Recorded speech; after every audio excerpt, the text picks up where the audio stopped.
Hello and welcome along to the first edition of the Sky Sports Fantasy Podcast. On today's episode, we're going to focus on setting up your team for success ahead of the new season, which is just a few days away. But first, a quick word about our brand new podcast. You'll be getting episodes every Tuesday throughout the season. We'll bring you tips and advice from some of the best FPL managers in the game, plus invaluable insight from our host of Sky Sports News reporters who speak to all 20 Premier League managers on a weekly basis. But without further ado, let me introduce my co-host and Sky Sports colleague, Mark Briggs, who will be joining me every week. Mark, just how excited are you about getting going this season? Oh, I can't wait, James. So excited for this podcast. So excited for the new Premier League season. It's kind of like Christmas Eve, isn't it, this week? Probably one of the most exciting times in fantasy football, that week where we've had the summer to build up, getting our team ready. So I can't wait. I've still got a few little last-minute decisions I'm tinkering with, so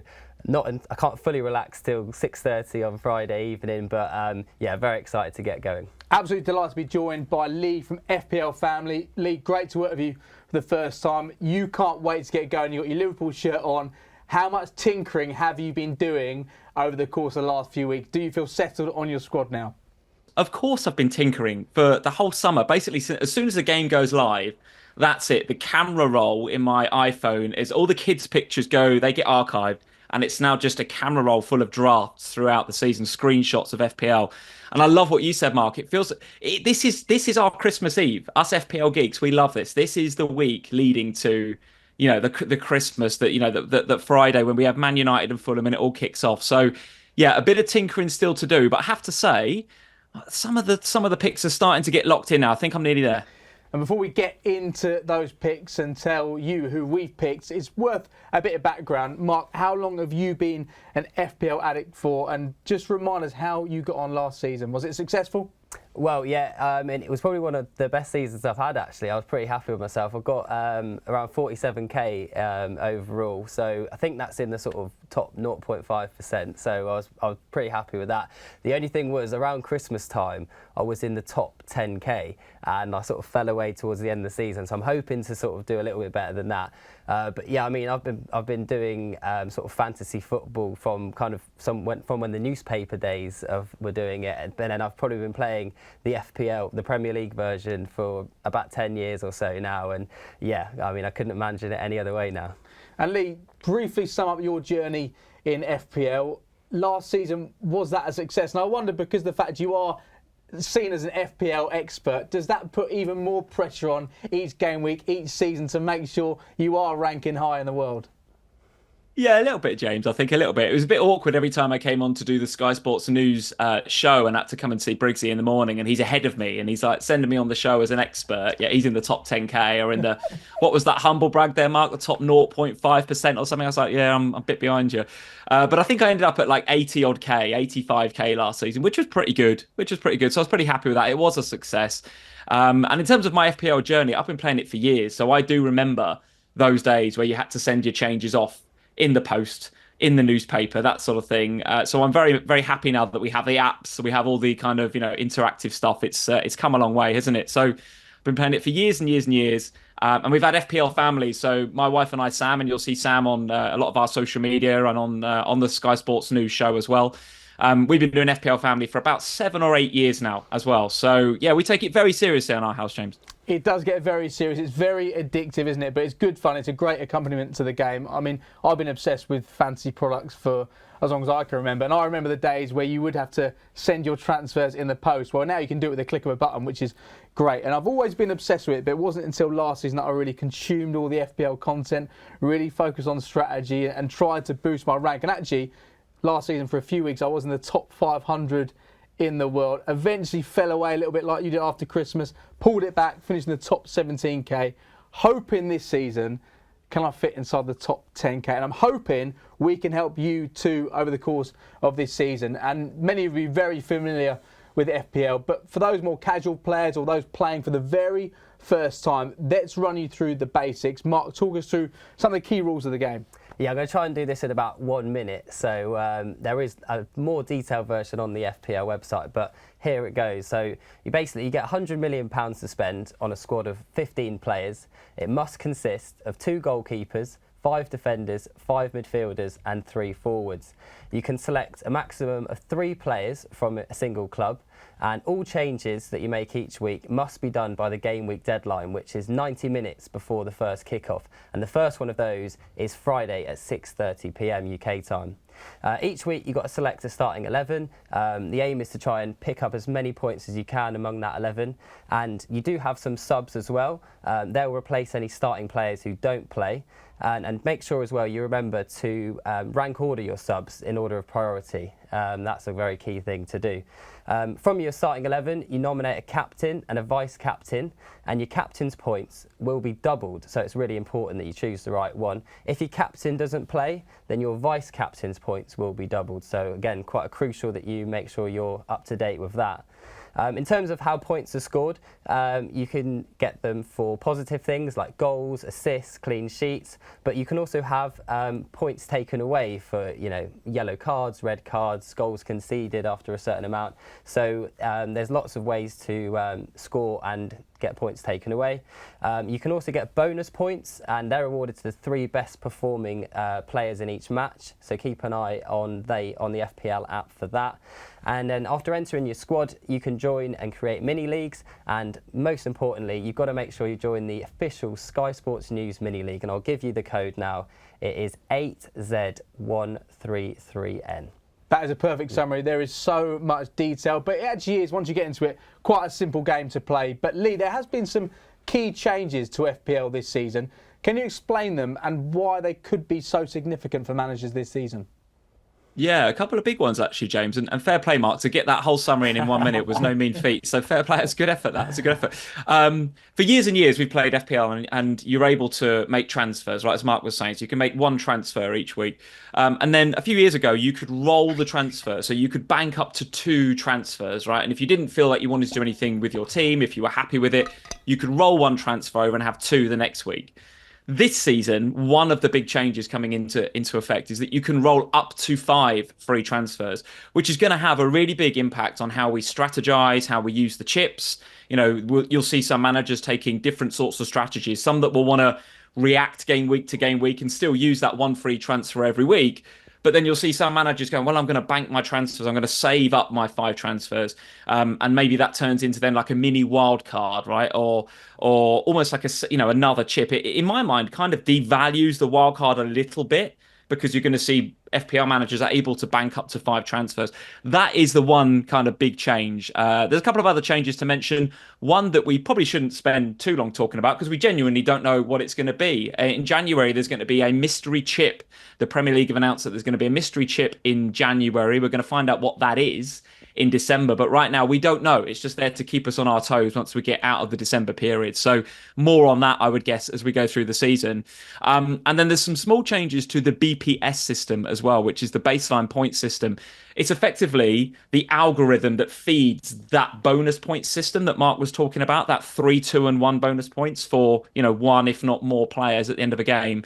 The too long didn't read version is that the defenders, I think, they're going to be less favoured in the new BPS system that feeds that 3, 2 and 1 this season. So if you concede more than 1 goal, you're going to get that's negative for the algorithm. You're less likely to get the 3, 2 and 1 bonus points. If goalkeepers save penalties now, that's not as good as it used to be on the algorithm. But if you're a forward player, if you're an attacking player and you win fouls, your shot accuracy is good, so you're doing more shots on target than off target, that's going to positively feed the BPS algorithm that eventually feeds that 3, 2 and 1. So, like I say, the shortened version, James, is that actually and we'll talk about teams a bit later on, my team is going to be, and my budget is going to be more heavily biased towards those attacking players than it is the defensive players. But we'll talk about that in more detail when we get to our teams. Yeah, it's definitely worth keeping the BPS system in mind and how that may affect what players you go for this season. I'm fascinated to see how things are going to work, the opportunity to use 5 transfers. If you can hold your transfers, then you will see benefits of that in terms of being able to completely change your team after 5 weeks if that's what you want to do. Now, we mentioned at the start of the podcast we're going to help set your team up for success at the start of this season, but over the course of the last few years there's plenty of pitfalls I'm sure we've all fallen into. So to help you out, we give you some do's and don'ts at the start of this new season. My one is keep money in the bank if you can. Unfortunately, I've already gone against it because I don't think I can get this team down to £99.5 million. But the reason why it could help you if you do keep £0.5 million in the bank is there will be plenty of price rises over the course of the first few game weeks in particular. So, for instance, if you go for Nkunku at Chelsea at 6.5, and for instance, he didn't see any minutes in that first game against Man City, but you see another player at 6.5 who you really like, potentially Kulusevski, scores 2 against Leicester on Monday, you could see his price rise to 6.6. You could see Nkunku's fall to 6.4, and you're in a position already at the start of the season where you can't get to him unless you make a couple of transfers. So that is one thing to do if you can keep money in the bank, though it's very difficult to do that. Second one, don't be too reactive with your transfers. You spent time planning your team over the course of the last few weeks. You know these players inside out. One game week doesn't make them a bad player. One great game week doesn't make them a superstar either. So don't throw your plans out the window after one game. Take your time. You've picked that team for a reason. Try to hold those transfers as long as you can. Don't make a transfer over the course of a weekend or whilst a match is being played. Take your time. Get all the information you can. Hear from the managers on a Thursday or Friday. Be able to see that on Sky Sports News. Get that team news and make those decisions when they're clear in your head. How about you, Mark? Because I think talking about being able to potentially roll your transfers, that can be crucial when it comes to some of your do's and don'ts. Yeah, absolutely. So my one is kind of a do and a don't in the same way. So mine is plan, but don't over plan. So absolutely the right thing to do whenever you're thinking of bringing in a player, you know, check out the next 6 fixtures, check that they regularly play 90 minutes, check that, you know, they're not sort of linked with a transfer move away, anything like that. And that's great to have in your mind. But sometimes I'll see that FPL managers are meticulously planning moves that are weeks and weeks in advance already at this stage. Like they've set their team up, you know, their squad already, and they're saying game week 2, this player is going to become X, this player is going to become Y in game week 3, then I'm going to play my wild card, then I'm going to do that. But in the Premier League, there are so many variables. You know, you're going to have injuries, you're going to have suspensions. There's going to be situations where players get dropped unexpectedly. Like I had Arsenal defender Gabriel last season at the start, and his price ended up dropping because, you know, Arteta didn't fancy him. Partey was playing at right back, wasn't he? Yeah, he was. Yeah. And, you know, we didn't realise that was going to happen at the start of the season. And if you're already planning transfers, you know, you're going to have a situation like that crops up, and you're not going to be able to deal with it straight away. So, like I say, absolutely plan, but don't over plan. Lee, what have you gone for as your do's and don'ts as we approach that opening game week? You must have had plenty of times when you've done something you kicked yourself at, but then times when you've done certain things, invaluable insight that you have, you can help our listeners with. Oh, no doubt. Yeah, plenty of learnings over the years that I've played it. And I'm going to go a little bit against what you said, James. You said don't be too reactive with your transfers. I think early on in the season, I think we have to accept that your game week 1 team isn't going to be perfect, right? No one's going to get it spot on. So what you want to do, I think you do want to be a little bit reactive to when you see players coming through. Like, you know, if you, in the example you said there, James, if Kulusevski does go off against Leicester on the Monday Night Football, you want to be able to get to him quickly. You don't want to be waiting around banking transfers. You want to be able to react, I think. And you want to be able to do that because you want to get onto that value early. So those player price rises you were talking about, that's really important to not just jump onto the price rises where you can, but try and avoid the price decreases as well. If you've got a player that in game week 1 and 2 doesn't really do the business, you're having a look at him, you think his price is going to go down, then you really, really want to avoid those price decreases as well as getting onto the increases. So I like to be nice and reactive to start the season, try and be as agile as possible. And I think one of my kind of do's and don'ts, if you like, is we're going into this season, like I said before, with the rule change, with the, you know, the banking, the 5 transfers. You know, don't think that you have to do that, right? There'll be a lot of managers that see that as a bit of a novelty. It's the first time we've had it in FPL. And there'll be FPL managers that for sure get to game week 4 and 5, having banked loads of transfers, and they sit there, you know, really smug with their 4 or 5 transfers in their back pocket. but they've missed out on a lot of points because they haven't had that agility in the early game week. So there's a fine balance to be had there. I would say be reactive, but equally try and avoid those price drops and jump on the price increases where you can. Hopefully those pointers will help you out over the course of the coming season. There's no one strict way of playing this game and being successful, but hopefully they'll give you a little bit of an advantage over your friends in your mini leagues and help you boost your world rank over the course of the first few weeks of the season. Now, let's get to building that 15-man squad. But rather than going by position, I think it's really important.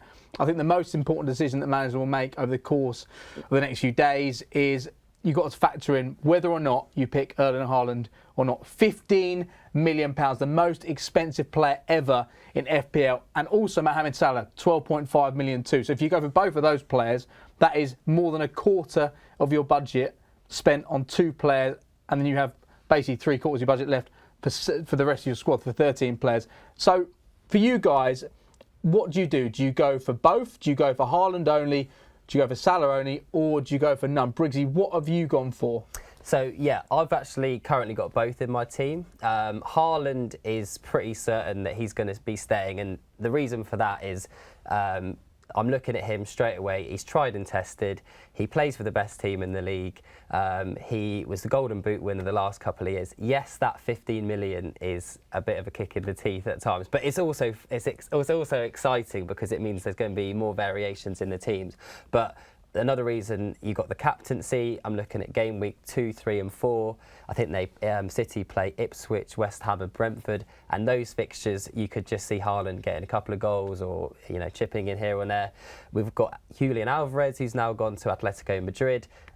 He didn't play a major tournament in the summer, so there's lots of reasons for having Haaland. And one thing I'll just say as well, it might sound like a bit of a negative or defensive way to play, but I think he's owned by around 45% of managers, and realistically if he gets off to a good start to the season and you've gone without him, you're going to be behind 45% of the teams, and with a captaincy as well it could be even worse for you. And with him being at 15 million, if you then want to try and get him into your team, you're going to really struggle because you might have to take a -4, you might have to play an early wild card, or save up your transfers, and then you're going to be further behind. Whereas if, let's say, he gets off to a bad start to the season, realistically you're going to be sitting among 45% of managers who are in the same boat as you. So it doesn't actually matter too much, I would say, about that. And it's easy to go from Haaland to anybody else because he's 15 million. You can turn him into Isak, Watkins, Havertz, whoever it is you wanted to do. Salah is a slightly different one for me. I've got him in basically because of the Liverpool fixtures. I think the first 8 or 9 weeks, I absolutely love those fixtures. And obviously, again, we knew under Klopp he was a tried and tested FPL asset. Obviously now we've got Arne Slot in charge.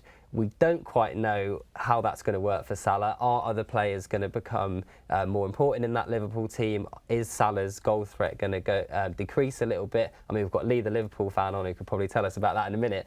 And then you've got picks like Jota in that Liverpool team at 7.5 million. So there is a lot of thinking for me this week on the Salah one, but Haaland is most certainly going to be in.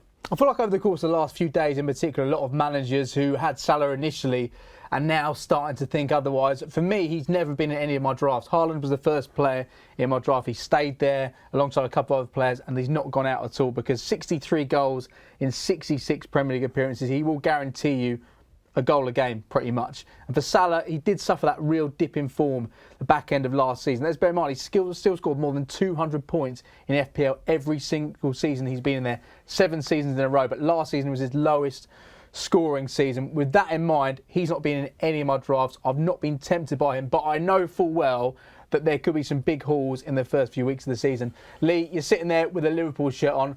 What do you make of things? Haaland in your team and Salah not at this moment in time? Yeah, you and I will be behind the sofa whenever Salah's kicking a ball, James, because I don't have him in my team either. I agree with Briggsy on Haaland. I think there's a reason he's 15 million. I like the fact that FPL have priced him at 15 million as well. When I first saw it, I went, I was like, sharp intake of breath. 15 million, the most expensive player ever in FPL, but it's for good reason. And at the beginning of last season, he wasn't that price. Everyone had him in their teams. He was at 80-90% owned, and it was almost like you couldn't even cheer an Erling Haaland goal for your FPL team because it's like, well, everyone's got him. It makes no difference. Whereas this year, as Briggsy rightly says, he's down in the sort of 40-50%. So much more variance there. But with Mo, it's a real difficult one, that. It's a real difficult one. He was in my team to start with. I had them both. He currently is not. And the reason he's not in my team is just that price difference between him and what I consider to be the next best alternative at Liverpool, which is Diogo Jota. Having a really, really good pre-season. Looks to be Slot's preferred choice in that number 9 right now in terms of his centre-forward position. And we know that Darwin Núñez and others and Gakpo will be coming back from, big tournaments over the summer. But right now, I would predict that Jota is going to start in game week 1 against Ipswich, which in and of itself is a good fixture. I would expect him to get at least some game time, if not the start again, in the nice home fixture in game week 2. But the key difference, guys, is that between Jota and Salah is that £5 million. £5 million. What can you do with that £5 million? And for me, that was the difference between getting Morgan Rogers from Aston Villa and getting Saka from Arsenal. And in a team that didn't have any Arsenal attacking coverage, I felt like I needed some. I watched them against Leverkusen in pre-season. They're looking good. Arteta's got them well drilled, as we expect. So it's what you can do with the additional money. It's what you can do with that £5 million if you go for Jota over Salah. And for me, getting Saka in with that money was absolutely, well, I hope that it's worth it. And if it's not, and if we've made a big mistake there, James, we've obviously got the wild card. We can bank a few transfers. We can get Salah in down the line. Yeah, it'll be fascinating to see how many wildcards get played early if Salah gets off to an absolute flyer, which we know he can at the start of the season. But it does feel that decision you make on Haaland and to a lesser extent Salah will make a huge impact on how you can spread your budget over the course of that squad. So that's probably the first decision I recommend you make, whether you choose 1, 2 or none of those players. But let's get into building the squad from the back, really. Goalkeepers, that's in mind the cheapest players on the pitch. You can go for 5.5 million premium picks with the likes of David Raya and Alisson to £4 million for goalkeepers that are probably, unless there's an injury, unlikely to play. You're looking at second and third choice goalkeepers here. Lee, what do you think is the best strategy here when it comes to the goalkeepers? Because I've seen a lot of players go for a 4 million goalkeeper and a premium, or go with 2 4.5 million goalkeepers that you can rotate over the course of the season. Yeah, so there are some really, really good 4.5 options, James. I agree. And I know Mark's going to discuss those in just a second. Some that rotate really nicely as well. In terms of best strategy, I don't mind that as a strategy. That's usually the strategy I will go with, is that 4.5 rotation. But as we'll see when we discuss teams later on, I've gone with David Raya. I've gone for the premium option, and then I've paired him with a 4.0 non-playing goalkeeper, just because if you're going to have a premium goalkeeper like David Raya or an Alisson or an Ederson, you're going to play them guys every week, right? And we saw last season how elite the Arsenal defence was. And I think they're only going to improve this season. If anything, left back was maybe a bit of a weak spot for them, but they've now signed, they've fixed that. They've got Calafiori in there. So I expect them to be even stronger defensively this season. So going with Raya simply because he seems to be the cheapest way into that Arsenal defence. Obviously going to have far less goal threat as a goalkeeper than, say, a Saliba and a Gabriel, who both scored in a pre-season game the other night, didn't they? So that gave me a bit of pause for thought. But right now I'm going with Raya just because it's that 0.5 saving and I can use that elsewhere in my team. I've done exactly the same. I've got Raya in at 5.5. He's the cheapest Arsenal defensive option, I think, with games against Wolves, Brighton and Leicester at home. In the first 6 fixtures, I see potentially 3 clean sheets there. Though we know at the start of the season that there sometimes aren't as many clean sheets. I've actually gone for Henderson as a 4.5. Palace was solid defensively last season. Now I'm aware there is a bit of speculation around a couple of their defenders at this moment in time, but he could slot in those home games when Arsenal play Spurs and Man City away. So that's what I'm going for. Aside from Henderson, what are the best 4.5 million options if you are looking to save a little bit of budget? I mean, yeah, let me first just say as well, let's remember last season, Jordan Pickford was priced at 4.5 and he ended up being the top scoring goalkeeper, more points than David Raya. I know Raya obviously had only just joined from Brentford and missed a couple of games through that, but you can get a lot of value out of these 4.5 million goalkeepers. And, like you, James, I've gone for Henderson. I really like those Palace fixtures to the start of the season. And obviously, with me having Salah and Haaland in my team, you've got to make savings elsewhere. So I've gone for Henderson. We've mentioned Flecken at Brentford, and we've got Areola at West Ham. They're regularly playing at 4.5 million, but I don't really like the fixtures for either of Brentford or West Ham to start the season. So I've gone for Henderson based on those fixtures, and by the 6th or 7th game week, I may have used my wild card. So if Crystal Palace really do get off to a terrible start, then I can maybe change my strategy then. But I do like the idea of having the two 4.5s to rotate. Let's move on to the defenders now. Trent Alexander-Arnold, £8 million last year. He's now £7 million, but he's still the most expensive defender in the game. So the options vary down to £4 million, and there's actually some good options at £4 million. There's players from newly promoted sides who will definitely start every week, and also Barco at Brighton, I know, is getting a lot of attention at the moment. Mark, do you think you need an Arsenal defender? There were times last season when people doubled up on Arsenal defence and saw plenty of reward for doing that. But I think when you look at Villa game week 2, Spurs game week 4, Man City game week 5, do you need to have some sort of Arsenal defence, or can you live without them for the first 6 weeks?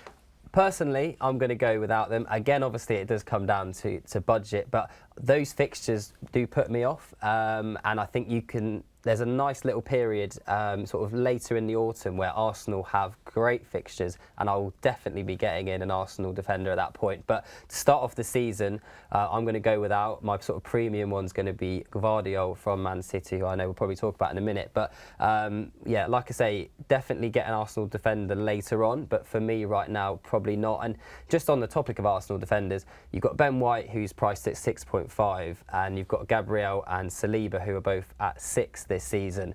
And I'm personally, when I do go to the Arsenal defence, probably going to go for Gabriel, because his XG I was looking at, it was actually quite amazing how far ahead of Saliba he was. It was 4.48 for last season, whereas Saliba's was 1.7. So considering they're priced at the same, we're expecting Gabriel to have a bit more goal threat. And out of those two, I think he just edges it for me. Even though many people love Saliba and arguably one of the best defenders in the league, for me, I will be picking Gabriel, but not from the start. It's fascinating, isn't it? Because their numbers are very similar, but a huge number of players opting for Saliba over Gabriel, quite significantly as well. Maybe they're bearing in mind what happened at the start of last season when it came to him not being picked. Away from Arsenal, Lee, how essential do Gvardiol and Porro feel in that 6 and 5.5 bracket? Yeah, Gvardiol's an interesting one, isn't he? Ever since the game launched, I've had him in every draft. So before I was talking about how many draft variations I've got in my camera roll, I'm pretty sure all of them have Gvardiol in there. And I've got, fresh in my mind a couple of really big hauls that he had at the back end of last season when he was getting forward, like, almost in that sort of, overlapping the Doku, overlapping Grealish on that left-hand side. So I think I will go with him. The only pause for thought that I have around him is that obviously Rodri is coming a little bit late back from the Euros, having been victorious, right? So that is a key position for City not to have, I think, as Pep kind of eases Rodri, I would expect, back into the team. So, do therefore the defence have a little bit less protection in front of them? Maybe, and we saw Manchester United create plenty of chances in the Community Shield, didn't we? But I still think Gvardiol's going to be a decent pick, and you can bank on City for a number of clean sheets throughout the season. Porro's, again, I'm not so sure about the clean sheets there. We saw under Ange Postecoglou last season how Spurs love to attack. They absolutely love to attack, and he's got a couple of goals in pre-season already, Porro. One in particular from the other night, which was an absolute stormer, wasn't it? Great strike. And we tend to get that from Porro. We tend to get kind of low XG, shot from distance goals. So when they do fly in, they're brilliant for his owners in FPL. But he doesn't really back it up with the clean sheets. Spurs not really bagging those clean sheets as we would like for somebody that's, that expensive in FPL. So in terms of essential, I would say neither are essential, James. But of the two, I'd be leaning towards Gvardiol as my pick over Porro. Yeah, it'd be interesting to see City have some decent fixtures after that away trip to Stamford Bridge on Sunday. Plenty of appealing options at 4.5 and 4 million. I think the one for me, before I move on to midfield, Jarrell Quansah at 4.5 million could be a good way to cover that Liverpool defence. They've got a really, really favourable fixture. He started in that final pre-season friendly on Sunday. There was one behind closed doors where Konate played, but I think that is a sign that it'll be Van Dijk and Quansah. So that's why I've gone for him. Midfielder is a really interesting one. There's 250 different options you can go for, and as we mentioned before, you're heavily impacted by whether you're going for Salah in midfield, and also if you've got Haaland as well. And Lee, you've got the Liverpool shirt on. You mentioned Jota earlier. I've got Jota in my team at 7.5 million. If you're not going for Salah, does Jota feel like the best way to get into that Liverpool attack? The other one I'm looking at, I've not gone for, but interested to see Harvey Elliott of 5.5 million, what sort of season he could have. Yeah, I think both of them are in for good seasons. I think staying fit is going to be Jota's key thing, right? I think if he can stay fit, then there's a reasonable chance that he locks down that number 9 position. I know that Darwin Núñez will have something to say about that, but having watched Liverpool and watching Jota very closely last season, the work rate, guys, that he puts in is unbelievable. The pressing that he does from the front. He can also drop a little bit deeper and play in that sort of, he's got a lot of characteristics that I think the new slot ball system is going to want. And we're already seeing that come to fruition and turn into goals in pre-season. And I know it's a small sample size. I know it's pre-season. Don't get too excited, Lee and Liverpool fans. I hear you already. But I just think Jota is perfect for that system, and I expect him to get plenty of minutes. Harvey Elliott's another interesting one at 5'5". I do think there's probably some other options in at 5'5", and we are kind of blessed, I think, in FPL with 5.5 options this season. We'll talk about Smith Rowe and others a bit later on, I'm sure. So I'm not sure with the minutes with Harvey Elliott, whether he's going to get as much game time as we might expect. But the one to keep on your radar, James, is Dominic Szoboszlai. One of the things that I noticed with Arnie Slot over at Final was that he liked having those eights, if you like, bursting into the box in kind of Gerrard Lampard style, if you like. And Dominic Szoboszlai, I expect to be the one that does a lot of that bursting into the box. And we saw last season that he can be accurate with his shooting. He likes a long shot.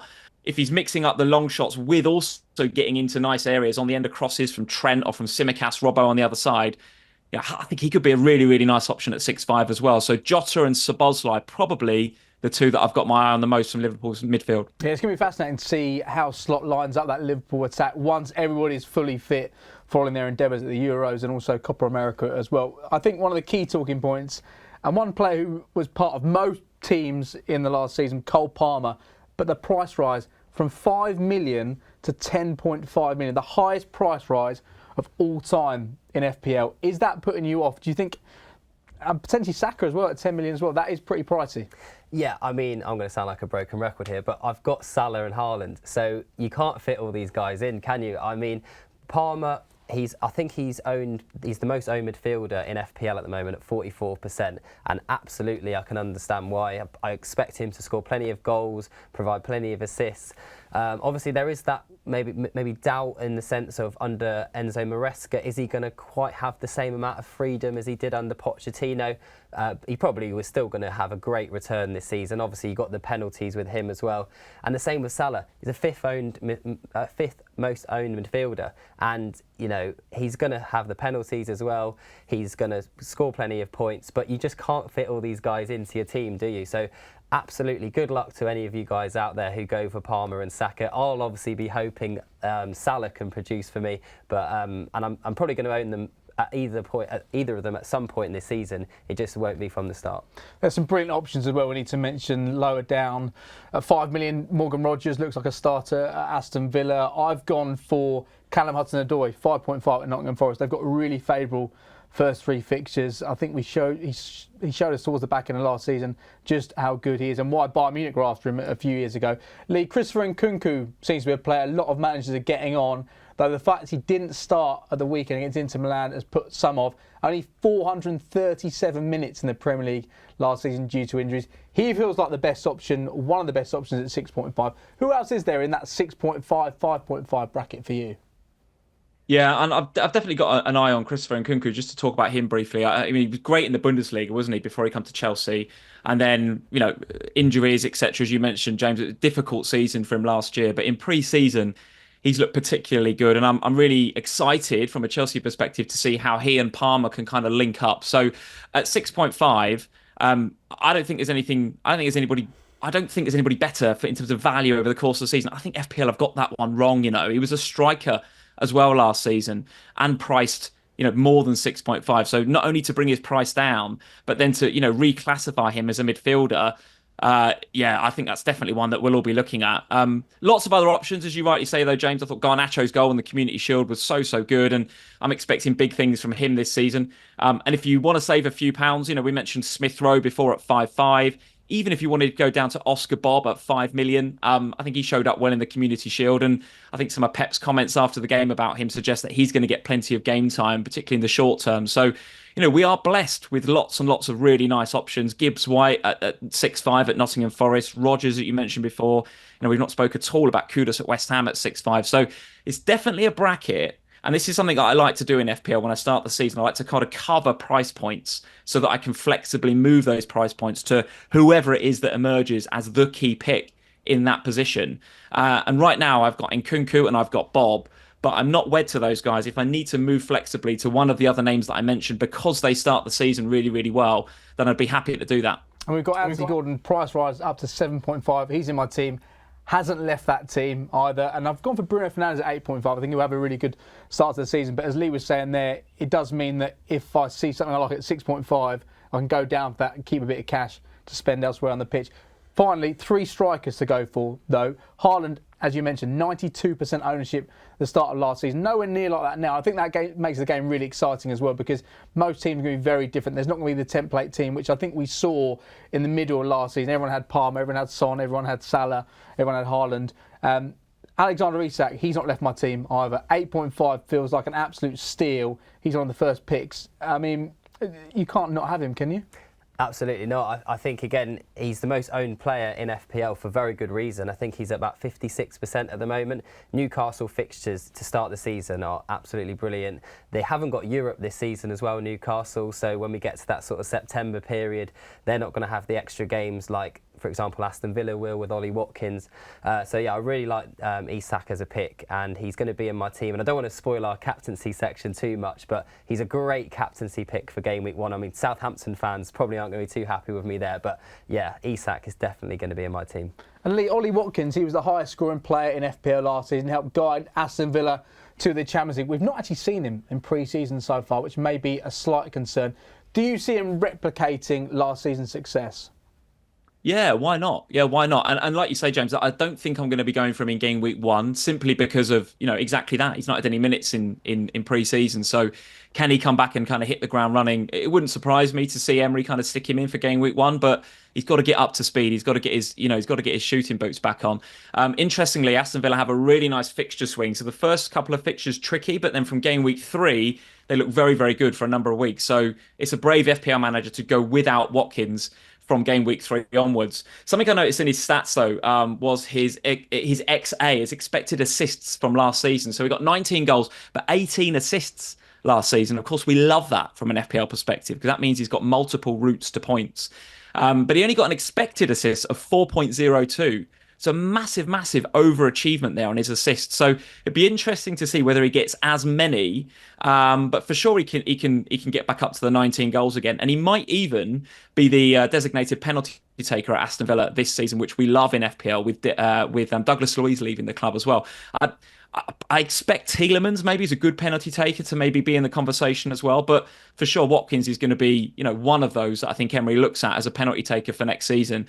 So if he can get 19 goals last season without pens, gets the pens this season, and can maybe, replicate even half of that assist tally of 18 from last season, going to be a really, really nice pick. Yeah, Lele Watkins, I've not got him in my team, but I will be fearing every time Aston Villa play because we know just how good he is. We saw that at the Euros with England scoring the winner in the semi-final. Because I've not got Salah, I've gone big in attack. Haaland, Havertz, who is a striker this season in the game, 8 million. I really think that he's going to have another really good season, and Isak. But quickly, gents, some managers will need some cheaper options to fit within that £100 million budget. Mark, you first. Give us 2 or 3 of the best picks at 6 to 5.5 million. Yeah, I mean, the one I've gone for is Rodrigo Muniz from Fulham. I'm really a big fan of his. I mean, you might remember that little period between February and March earlier this year he had when he scored 8 goals in 8 games. Obviously, I'm hoping that he can get off to that kind of start the season in that kind of form.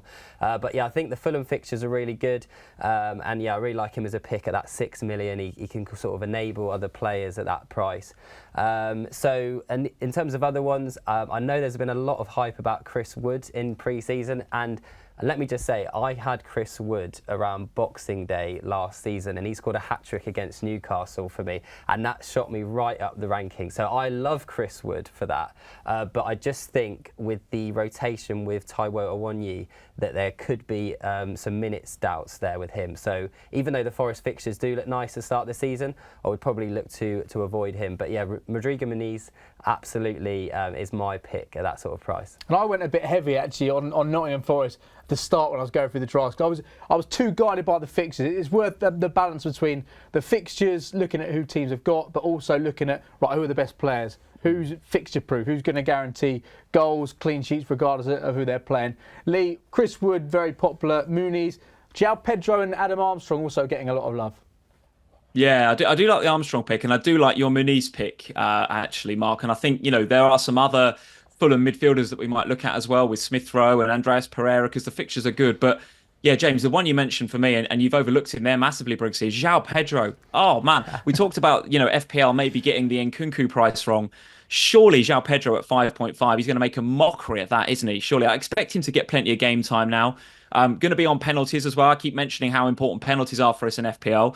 So he's the designated penalty taker at Brighton. From what I've seen in pre-season as well, under the new boss, Hertzler, they're going to be very attacking again, Brighton. And they've signed some unbelievable players, right? So he's now got all this creativity around him, including Minter, who is a player that we haven't spoken about. But at 5.5 in midfield, he's another one that should be on your radar. Looks like an absolute baller. So João Pedro at 5.5, I think he's the forward. He's the enabler if you want to go heavy in midfield with your Salahs and your Sakas. So definitely have a look at him. And also we've got Dominic Solanke at 7.5. I wonder what he'd have been rated and priced up if he moved from Bournemouth to Spurs earlier on in this window. 19 Premier League goals last season. I interviewed him in April and he feels like he's a 20-goal-a-season striker. I'm hoping that will actually really help people in terms of building that team. I know we've gone through some of the players quite quickly, but I think we've covered off some of the key points. Don't forget the deadline, 6:30 on Friday. Don't miss that UK time, 6:30 on Friday. But as Briggsy said at the very top, you also need to pick a captain as well. I'm weighing up Alexander Isak at home to Southampton and Haaland away at Chelsea, because we know what Haaland can do and we know what Haaland did against Chelsea in pre-season just a couple of weeks ago. What are you thinking, Briggsy? I think at the moment the armband's on Isak and I'm really tempted to stay there. Obviously it is scary going against the brilliant Norwegian that we've come to captain, almost auto-captain as we like to say in the FPL world. But yeah, I think I'm actually going to go for Isak. I just really back him in that game against Southampton. I don't know about you though, Lee, what are you thinking? Well, I think you're criminally overlooking Liverpool. Obviously, there's a bit of bias coming in here, right? But the one thing I will say about the Liverpool fixture is that it's 12:30. I'm going to sound like Jurgen Klopp now. 12:30 lunchtime kickoff against the newly promoted team as the first game of the season. There's a journey that Liverpool won't fancy making in game week 1. So for that reason, I might overlook Jota and Salah and others. I'm with you, Briggsy. I'm going to go with Alex Isak. I think Southampton 63 goals conceded in the Championship last year, and from the Southampton fans that I work with and know, they're not confident that they're going to be keeping a lot of clean sheets going into into the new season. So, travelling to St James's Park, definitely not a fixture they would have wanted in game week 1. So Isak looking good in pre-season. I think he'll put Saints to the sword. And Lee, just finally on captaincy, because you double your points with the captain. As we said, Haaland owned by pretty much every active player in the game for the first part of last season anyway. So if you didn't captain him, that could completely destroy your rank and how many points you got. But because of this season, there's so many different options in different areas, you're not going to be punished every week if you don't have Haaland as your captain. Yeah, not punished as much, James, I would say. Yeah, not punished as much. I think it's nice that we can have this conversation. If we'd have sat here, first 2 game weeks of last season, we got a captain Haaland. And it was almost like, because so many people owned him, if you didn't have him, I mean, it was suicide. But if you didn't captain him, then it, really, really negatively affected your rank. Even one Haaland goal, and he was banging in braces and hat tricks for fun, wasn't he, at some stages? But this season, we're having more of a conversation around it. We've already said, Briggsy and I are going to go for Isak. Liverpool are in the conversation. There will be others there. So, yeah, I think it's nice that we're going to get that variance around captaincy, and it's going to be a conversation for us this season. Well, that's all we've got time for on today's pod. Great to be joined by Lee from FPL Family for our first ever pod. Make sure you join the Sky Sports News official FPL League. Here is the sign-up code, 8Z133N. 8Z133N. And if you need any last-minute advice, tune in Sky Sports News on Friday from 10:40 a.m. Hayley McQueen in the chair, full preview. And of course, stay across Sky Sports News for all the manager press conferences Thursday and Friday ahead of that opening game week. That team news could be absolutely vital heading into the opening week of the season, especially with players coming back from different competitions and gearing up following pre-season. We're going to be back, Briggsy, next Tuesday, myself and Briggsy joined by FPL expert Holly Shan. We'll dissect game 1, see how we got on, hopefully get off to a flyer and point you in the right direction, hopefully, for game week 2, the second weekend of the new Premier League season. So without further ado, good luck, all the best for the opening weekend of the season. Good luck this season. We will see you next Tuesday.